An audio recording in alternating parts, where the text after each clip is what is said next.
Wildcats, Cameron, another look, yes! You're listening to Straight Outta Whack. Kobe knocks! But fail! Bella Earl, that's where she's special, and one. Through his legs for Mike P. Oh my! Three for the lead! Got it!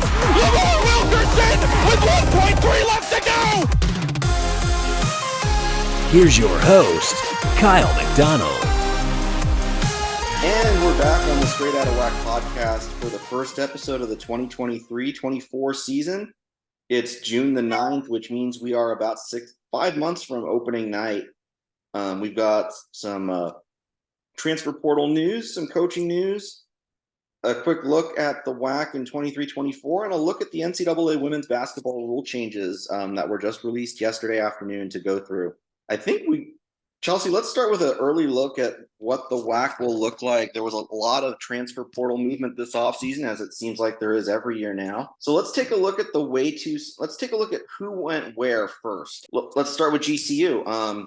The Lopes, Molly Miller had another excellent offseason in the portal, picking up Shea Fano from Utah Valley and Trinity San Antonio from CBU. Aaliyah Collins did enter the portal, which is a big loss for the Lopes. Although at this point, she has not found a new home. So maybe there's some hope that she returns to Phoenix. Yeah, I mean, that GCU roster, even without Aaliyah Collins, looks incredible. I know when we heard Trinity San Antonio entered the portal, I had texted you and I was like, can you imagine if Molly got Trinity San Antonio? And here we are a few months later. Sure enough, that's exactly what happened. And it's almost hard to believe how good of a recruiter Molly Miller is. Am I a little biased? Totally. But she just, like, the entire time that she's been at GCU, the pickups that she's gotten in the portal have been incredible. I mean, Olivia Lane panned out so well last year. Evan Zars was a great pickup. She graduated around eligibility, but and she maintains Tiara Brown, Nadia Evans. Of course, she got Sydney Palma last year, who's staying on the roster. So there's just a ton of talent on that team. Shea Fano, as you mentioned, another great WAC transfer. So, you just have to look at Molly Miller's recruiting and just be impressed. I mean, every single offseason, she makes her team a contender, and it's with that recruiting as well as some great freshman class as well. One of the things we look at, though, is not only the players she gets, but the movement out of the program.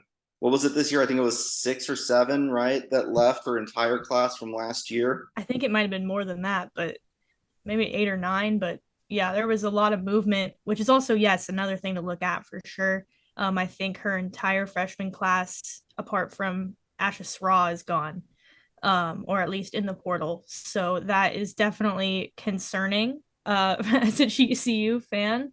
But when she can recover so well in the portal, as well as getting a few really promising looking freshmen, if you can recover like that with the way the portal is now, it's hard to complain. I mean, some big losses, obviously. Elena Harper being a really big freshman loss. She went over to go play with her sister Caitlin at Purdue. Which will be fun to watch, but just losing all those freshmen, Layla McLeod to Denver, and players like that, it's hard for a team to recover like that. But with the way that the portal is, that's something that coaches are just having to adjust to way more than any years prior, because it's almost like free agency every single season. One of the other big movers in the WAC was Lizzie Williamson going from defending champion Southern Utah to NC State. And I got to be honest with you, this one kind of took me by surprise. She had a really good year in the WAC last year. Was it just under 8 points a game, 70 some odd blocks? But I got to admit, when this one dropped, I was pretty shocked. Yeah, I mean, I would have expected not a lot of transfers out of Southern Utah just because they were so dominant. I mean, I feel like if I was in that program with fantastic coaching and, obviously a lot of success on the court, I wouldn't want to leave personally. But, if different opportunities arise, players feel like they would be better somewhere else, then that happens. Again, it's that free agency. But I still think that they're a top 3-4 team in this conference, even with the way that the transfer portal has been. And I think that they're still going to be really solid, but obviously losing her is a huge, huge loss for that program. Yeah. And we'll look at how we think the WAC will shake out in a little bit here. We'll finish the offseason transfer portal talk with Jaden Brown moving from Utah Valley to Cedar City. That's a big loss for Dan Nielsen, and things were tough last year as they were, but losing her to an in-state rival, that's got to hurt for Dan Nielsen, but it's a bit pickup for Tracy Sanders, especially with the loss of Sharita Doherty as she ran out of eligibility. Yeah, absolutely. I mean, that's what we talk about with this portal is, I mean, when you're able to get players from the conference that you're in, I mean, I feel like that's pretty much the most reachable players you can get are the ones from just down the road a little bit, and they're familiar with your program. And I think she's going to fit in really well there. But as you mentioned, that's a huge, huge loss for Utah Valley. It's going to be interesting to see what that team looks like this year, just because, you know, record wise, they weren't great last year. And I'm not sure how much different the story will be this year, especially with such a top heavy WAC conference. You know, Kaylee Bion is set to return for the Wolverines. She was playing some pretty good basketball down the stretch last year. So that young sophomore is going to be counted on in a big way this year for Utah Valley. Yeah, definitely. I mean, I think they're one of those teams that could surprise us. I think they have a lot of potential, but on paper, they're definitely towards the bottom of the conference, which is unfortunate just because that is a good program for basketball. I mean, the men's team won the regular season last year. So, you know, obviously there's some great basketball being played in Utah. Just unfortunately, the women's team just wasn't super solid. They did have that overtime win over GCU last year. That was pretty much one of the highlights of their season. But it will be interesting to see what their roster looks like now with some different leadership almost. So let's go ahead and tackle the first question from that mailbag, which was the, you know, kind of way too early look at the WAC. And it seems like we're going to be, I don't know about you, Chelsea, but I think this is going to be a pretty top heavy league this year. Yeah, absolutely. I think the top 5, even 6 teams you could say are really solid, but I think really the competition is between the top 3, which for me, I would say in no particular order, because I feel like any of these teams could be like better than the others. I would say number 1 right now is probably GCU, but you could argue UTA with the way that they handled the transfer portal as well.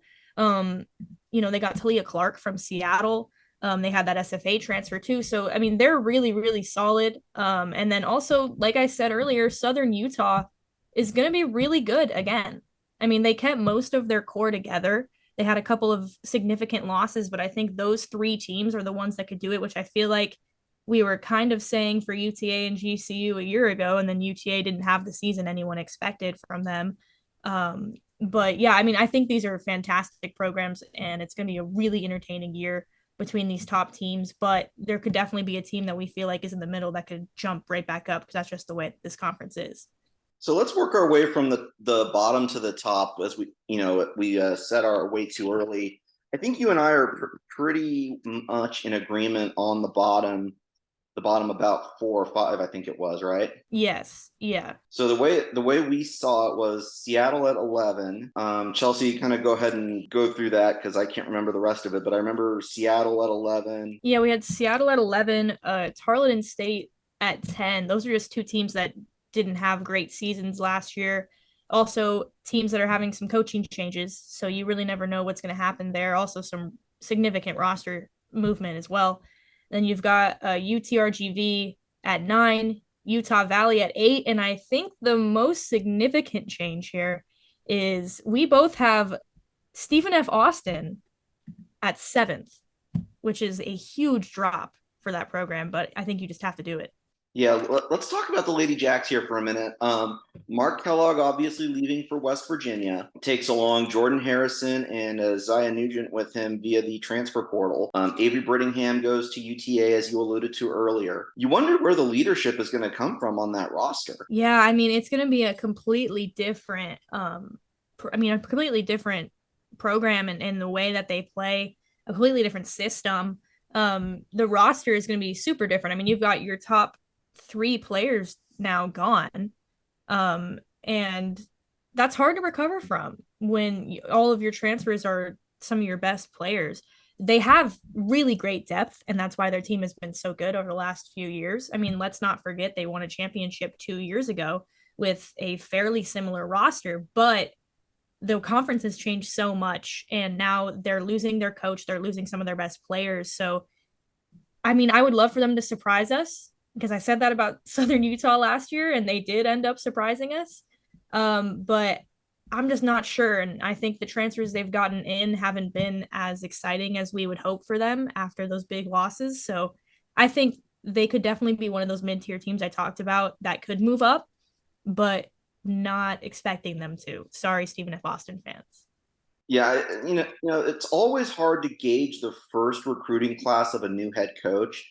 And we do have a question about the Tarleton State class, which we will kind of dive into later on. But yeah, the first couple of transfers that were announced from Stephen F. Austin, really not eye popping as you would expect. I mean, the biggest notable transfer, they did pick up a big from Kansas State, but otherwise it's just so far an rather unimpressive class by Leonard Bishop in his first go around. And I will, in his defense, he was a late hire.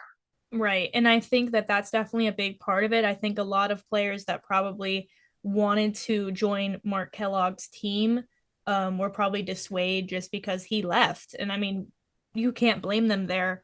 But you're right. He was a late hire. And so it's really hard to get transfers at that point just because it's so late in the game and a lot of the best players have already committed or already have an idea of where they're going to commit. Yeah, he was super disadvantaged. I think he's done well with what he had and what like opportunities were out there. But like I said, I think Stephen F. Austin has a long road ahead of them, and maybe they can get some interconference transfers next season. But for now, for this season, I'm not sure. I think they could be one of those teams that are at the bottom, or they could be one of those teams that is towards the top. I mean, I think they could surprise us. Yeah, the book, it's obviously June the 9th, so the book isn't closed on the portal, but it is getting kind of late to make moves in there. And with some of these the summer recruiting windows opening up, I think coaches are probably, if you're a Leonard Bishop at this point, or the new coach at Furman that was just announced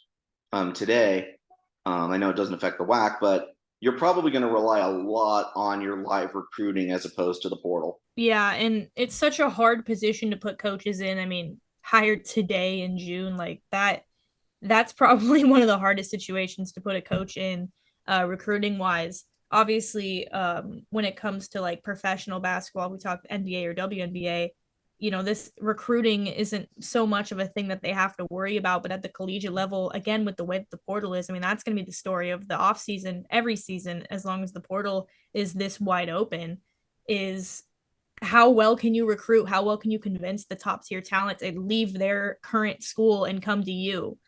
And, when you're a brand new coach, that's going to be something that you have less reasons to give these players to come to you because they don't know what that program's going to look like. All right, let's keep working our way up the board of what we think it'll look like. We were at number 7, SFA, so let's go with 6. 6, I had CBU, and so did you. So I'll take this one. Trinity San Antonio, obviously a big loss for Jared Olson and company. Grace Schmidt, Kinsley Barrington, Chloe Webb, Nanini Calhoun all set to return for the Lancers. The question is, how do you replace Trinity San Antonio and the things she did for that team last year en route to a WAC tournament finals appearance and a WBI title? And I know they're devastated over there in Riverside to have lost her to the portal, especially now that they have to face her now that she's in Phoenix. And I know that because I've talked to Coach when CBU was in town, and he was so high on Trinity San Antonio. That was her first game back after injury when they were at GCU. And she had very limited minutes and she still played really well. And she's just one of those players that I think you can stick her into any system and she's fantastic. So to lose her after she played so incredibly the last couple of years for CBU is huge. And as you mentioned, that's going to be the story for CBU, is how do you fill that hole in your offense? But also she's a great defender. She was just an all-around player for CBU, a big reason for a lot of their success. I mean, they're coming off of a WAC championship game appearance, and now they've lost their star player. And, they have a lot of great returners. Let's talk about Grace Schmidt for a second. I mean, she is fantastic. To have her back is huge for that program. And so I think they could be really good. But as you mentioned, that's going to be the story, is how do you replace Trinity San Antonio? Number 5 was it ACU? ACU, yeah. I think we both agreed on that. And this is an ACU team that could probably be better than number 5. I mean, they've got a lot back too, but just losing Maddie Miller and Malia Langstaff to graduation, that really is going to hurt Julie Goodenough's cause for next year. Yeah, definitely. But I said this a year ago, and I'm going to say it again. They're a team that has a lot of youth, a lot of potential. And I think that they're a team that maybe even this season we could talk about contending. It's just going to depend on how they come out in the beginning of the season, what that chemistry is going to look like with those new pieces and missing old pieces. And I think they could be really, really good. Yeah, let's look at who she brings back. Bella Earl back for her junior campaign. Aspen Thornton off a really solid rookie campaign at the Division I level. I thought she was really impressive. Yeah, I was extremely impressed with that entire team. I was lucky enough to commentate Addison that Martin game when they were at GCU, and I was very impressed with the depth that team had. I think they gave GCU a little bit of a run for their money for a while in that game, and I think that they're a solid team, even with the missing pieces. I think they're definitely a top 5, if not top 4 team. I think you could really argue either them or Utah Tech at that 4 and 5 spot. And we'll hit the Trailblazers next, but for context, for those who might have forgotten what Miller and Langstaff combined for, it was 112 combined made three-pointers between the two of them. And I believe it was 25 points per game. That's a lot to be replacing. Yeah, I mean, you have to, again, that's another one of their teams that kind of has to change their system because they're losing those stars. And because it's to graduation, there's nothing you can do about it. That's just something that comes with the territory of coaching at the collegiate level. And yeah, it's another one of those teams. It's going to be interesting. How do you fill those holes offensively? I mean, they're carrying a huge chunk, sometimes a quarter, sometimes a half of your points. And now you don't have that production. How do you change your system? And I think that'll be a really great testament to Coach Goodenough's coaching, is how she adjusts for that. And I think she's a fantastic coach, and she'll figure out a way to do it, which is why they're in our top 5. Utah Tech comes in at number 4 on the way too early, 23-24. Really good year for JD Gustin and company. WAC tournament quarterfinals appearance, beat Utah Valley in a nail biter, lost to CBU in a nail biter in Vegas. What were they, 5th in the regular season, if memory serves? Something like that. And again, a lot of the same pieces back. Brianna Gillen expected to return, who was a Player of the Year candidate a year ago. Emily Isaacson, Amber Karchner, the Warren twins, who missed the year because of an injury, I believe are expected to be back. This is a Utah Tech team that could, do some damage in the top half of the league. Yeah, absolutely. I mean, they were really, really good last year, and now they're coming back with virtually the same team. I think they're definitely someone that could give some of the top teams, GCU, UTA, Southern Utah, whoever it may be, some run for their money. I think I've always thought they were really good. Last year, I wrote the article for the Way Too Early Player of the Year candidates or something like that. And I had Gillen up there, and she ended up being great for that team. And, so I'm always expecting great things from Utah Tech, and I'm expecting more of that this year. All right. Number 3 was Southern Utah, I think we said. Yep, Southern Utah. So we'll go back to what we talked about earlier, which was the losses that Tracy Sanders has taken this offseason with Lizzie Williamson going to NC State, Sharita Doherty running out of eligibility and graduating. But, again, expect a really good year in Cedar City from the T-Birds. Tamekia Whitman back, Megan Jensen back, and she'll end up being the feature big again, for the first time in her career, because she kind of sat behind Josie Williams when she was at Utah Valley. So it'll be interesting to see how Megan Jensen handles that feature big role. And then, obviously, the addition of Jaden Brown is going to bring a lot more firepower to that offense.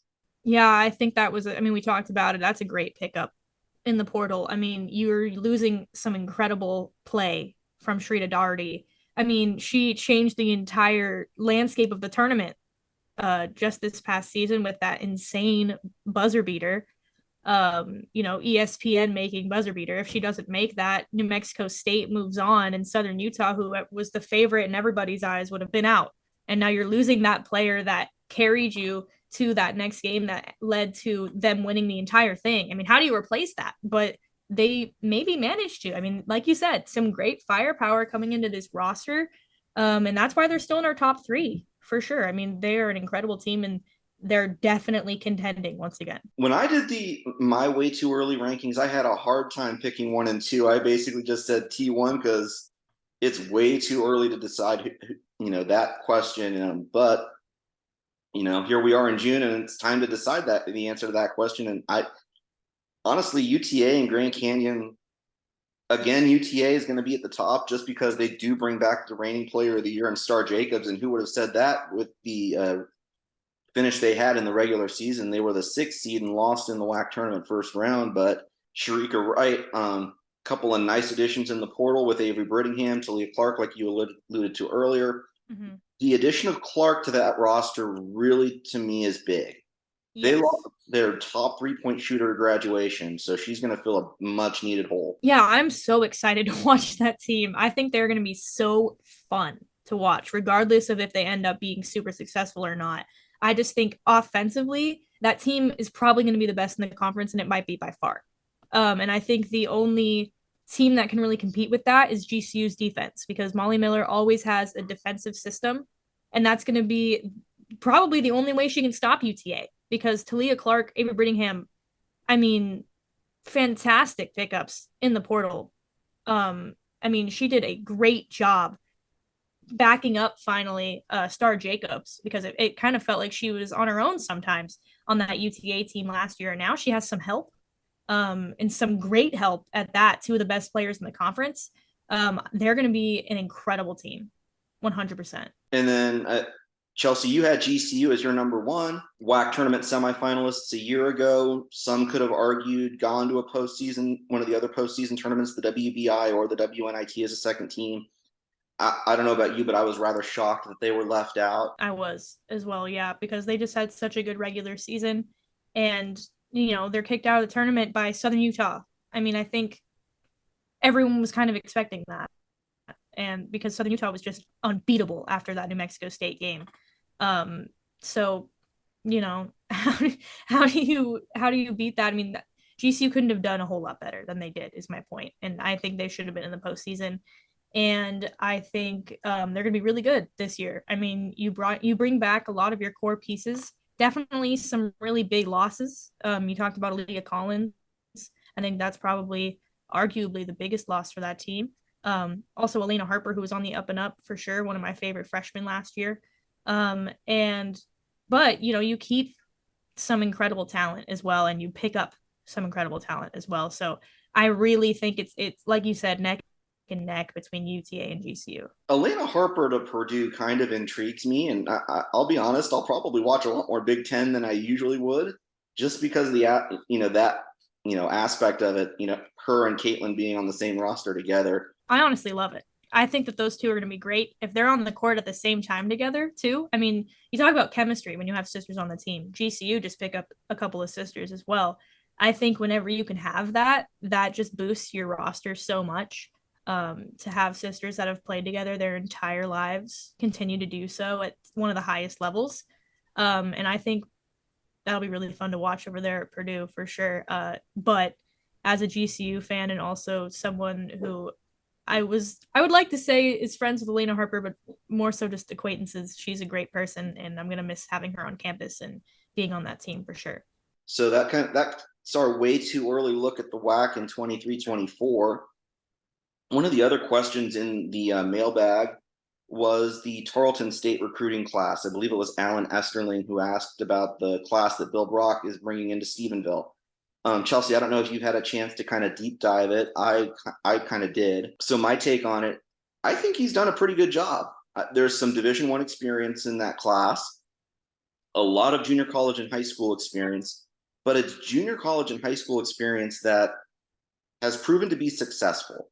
He brings his point guard over from his junior college stop, some decent size. And I think Tarleton, honestly, just the reason we put them so low is just the aspect of the unknown with the coaching change. And I don't know about you, Chelsea, but I'll be honest, I I felt like Misty Wilson did a really nice job in the transition and felt like she deserved a chance to finish what she started. Yeah, I agree. I was equally shocked at that firing. I didn't agree with it at all. I think she's a great coach.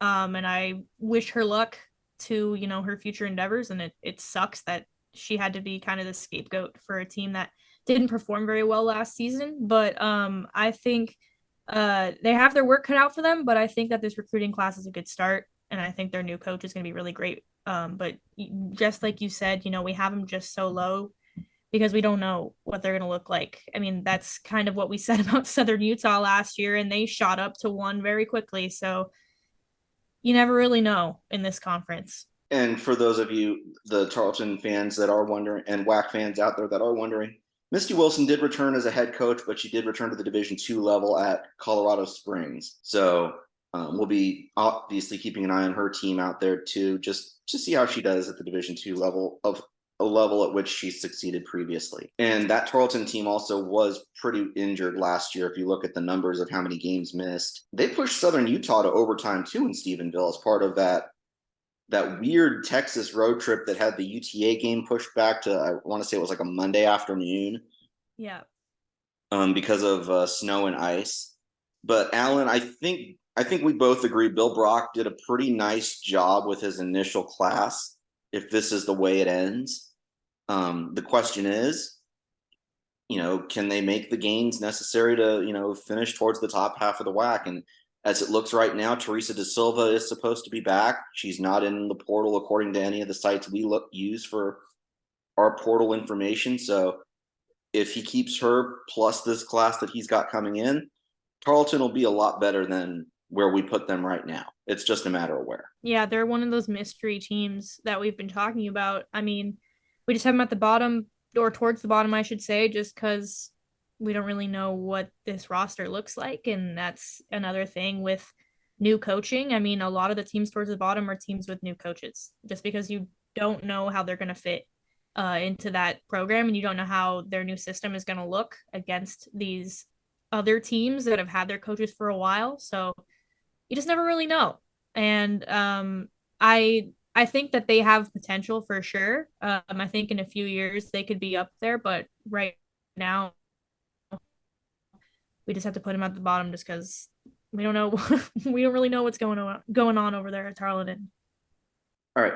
So also announced today were some of the new NCAA women's rule changes for the 23-24 season. With the last few minutes we have on this episode, we'll kind of quickly deep dive those. The first one was the narrowed restricted area. Chelsea, your thoughts on that? I think that's definitely going to change some of the post game. I mean, it has to. I'm not sure how big of a difference it's going to be. I think with blocking fouls and charges, that's probably going to be the main difference. Is just how often those are called. And I feel like there were a lot of charge calls last year for sure. So maybe it'll change just the approach to drawing charges and stuff like that. But I think overall, game wise, it's probably not going to make too much of a difference. It probably won't be very noticeable. And then the other big one for me was the flop rule coming to the women's game. I know that was something you had wanted to see. I was kind of indifferent. I'm sick of flopping at every level. I'm so tired of watching it. It makes games so long. I mean, just stop. Come on, just play the game. And so I think that this is so necessary. They also added, those texts going onto the team as opposed to the player. I think that that's huge for this level of play because you're going to see that at the professional level. And I just think it's needed. It'll definitely decrease the flops that we've seen, and we saw a lot in the last couple seasons. So I think this will get players to hopefully stop or at least do it less. It's an ugly part of the game, and sometimes it's necessary, but it's not necessary to the extent that it was happening last year. And then the other big change was the in-game review of video footage to the benches. I like this idea. Let's use all the technology we have at our disposal in 2023. Yeah, I was going to say the same thing. I think if coaches have more info to be able to challenge plays, and if refs can see the plays better, all of that is so good for the game. That means the calls are going to get more accurate, the calls are going to get better, the calls are going to get reversed when they need to be, and stand when they need to be. Because I know there was a lot of calls last year that I didn't agree with, but that's like that every season, but and at every level. But maybe this season with some better technology, we'll see maybe some better calls and some more calls that are reversed that should be. And then also the teams being able to use the in-game technology to show, hey, you did this right, let's get back to that when they fall behind or something, or showing, hey, this is how we attack this. I'm all for making the game as high level as it can be, and this is going to be a big change. Yeah, it's like the Microsoft tablets in the NFL. I mean, it's made such a difference in that game. And I think to have that at the collegiate level for basketball is going to be a huge change. And you're right, it's going to help with coaching. It's going to be interesting to see how each coach decides to implement that, just because there's so many different ways to use that, whether that's during the game, whether that's after the game. So, yeah, we'll definitely see how much of a difference that makes. And I think it's going to be pretty huge. All right. And with that, we kind of conclude our first episode of the 23-24 season on Straight Outta Whack. Stay tuned to Whack Hoops Digest social media. We do have a special guest lined up for next week as we begin our deep dive into the 23-24 season. So stay tuned as we reveal that guest. And we'll leave an opportunity for y'all to ask questions on social media too, that we'll use in the episode. For Chelsea Mendelson, I'm Derryl Trujillo. Enjoy your Friday afternoon, everybody, and we'll see you around next week.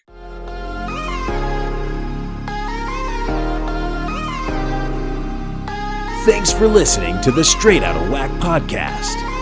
You can find us on Apple Podcasts, Spotify, and other podcasting platforms. Be sure to subscribe so you never miss an episode.